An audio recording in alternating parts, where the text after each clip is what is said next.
तुम्हाला तर माहीतच आहे नगरमध्ये काल काय घडले आणि त्यामुळे पूर्ण नगर बंद होतं म्हणून मुलांना पण स्कूलला सुट्टी होती. म्हणून सुट्टी असली की मी एकदमच निवांत उठले, म्हणजे 8:30 पावणे 9च्या दरम्यान उठले होते आणि मग चहा वगैरे न करता फक्त इथे केळी खाल्ली आणि मुलांसाठी ना मस्त इथे मिल्कशेक बनवला होता.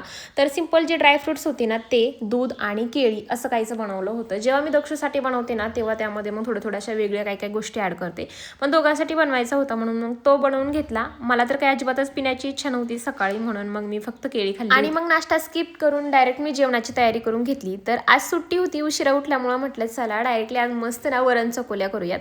गरमागरम खूप छान लागतात वरण चकोल्या किंवा वरणफळ तुम्ही काय म्हणतात ते. दक्षू तर तिखट खातो त्यामुळे त्यासाठी वेगळं काही बनवलं नव्हतं, त्याने सुद्धा ह्या खूप एन्जॉय केल्या आणि ह्याची रेसिपी सुद्धा मी ऑलरेडी तुमच्यासोबत शेअर केली आहे. जेव्हा मी मागच्या वेळी दक्षूसाठी बनवल्या होत्या तेव्हा मुलं खूप आवडीने खातात आणि एकदम हेल्दी आहे, त्याने तर मस्त छान छान म्हणून खाल्लं होतं.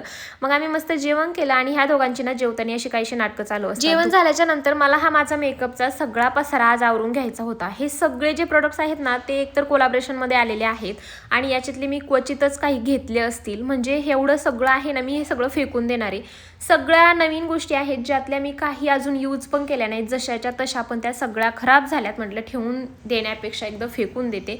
आणि हे सोन्याचे कानातले फायनली मी काढून ठेवलेत, कारण काय होतं रोज काही ना काही शूट असतात तुम्हाला माहिती आहे. आता मी विशलिंगचं पण करते, ड्रेसवरती छान छान कानातले असे वेअर करते म्हणून ते एक काढून ठेवले. हे ड्रेस खूप छान होते, तुम्ही लिंकसाठी मला कमेंट करू शकता. आणि असा होता कालचा दिवस. चला भेटू नेक्स्ट व्हिडिओमध्ये. बाय.